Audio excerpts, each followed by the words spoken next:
Good morning, everybody. I hope you had a great day yesterday. Good news. Today is Thursday, April 9th. The good news about Thursday, April 9th is there is no school tomorrow, so there's no need to log in tomorrow. Friday is a free day.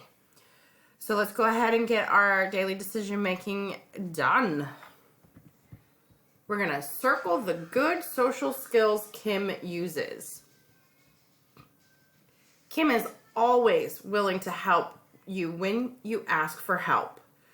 When she wants to share, she always raises her hand. She always encourages you to do your best. Okay, so you're going to circle the good social skills. Does not raise hand. Helps others when not asked. Helps when asked, tells others good job, makes fun of people, always raises a hand. Go ahead and log into problem solving and do this. Also, talk to your parents or supervisor about some of the good things you do when we're in a classroom.